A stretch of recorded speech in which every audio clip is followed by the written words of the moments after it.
Students, अस्सलाम वालेकुम।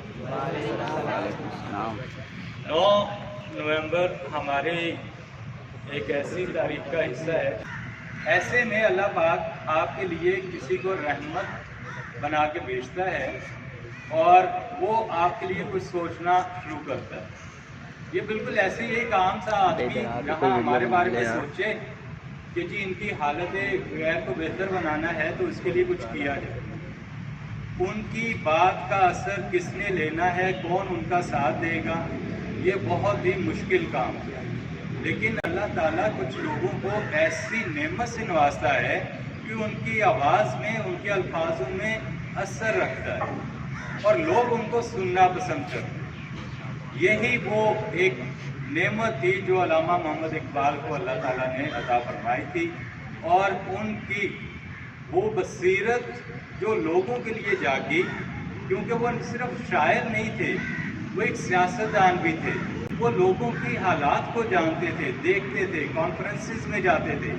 वहाँ पे जो लोग उनके लेवल के बैठे होते थे, जब उनकी सोच को देखते थे तो उन्हें बड़ा अफसोस होता था कि हम मुसलमानों को ये इतना गिरा हुआ क्यों समझते हैं, या इनकी कोशिश क्यों है कि हम इन्हीं को अपने नीचे रखें। बाकी कुछ कौमें ऐसी थी जो उनके साथ शाना बशाना चलने को तैयार थी।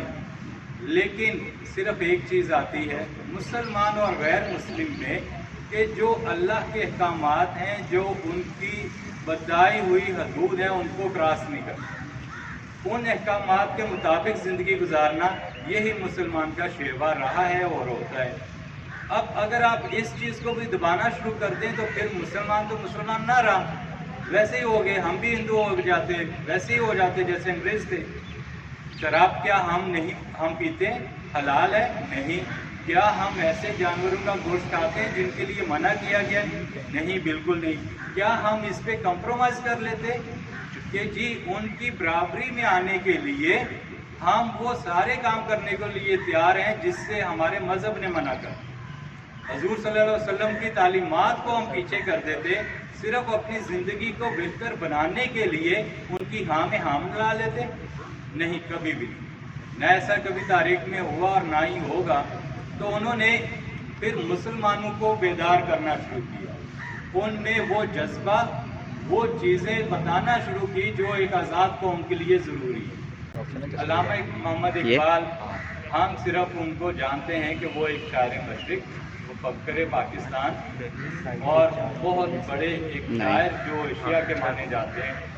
लेकिन उनकी और भी बहुत सारी उनकी लिखी हुई किताबें, उनकी लिखी हुई शायरी आज भी यूनिवर्सिटीज़ में पढ़ाई जाती है ताकि लोगों की इस्लाह की हो।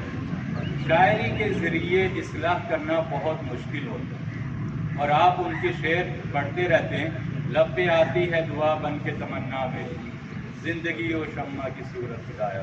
बहुत प्यारी एक नज़म है जो हम बचपन में स्कूलों में हर रोज़ सुबह पढ़ा करते हैं।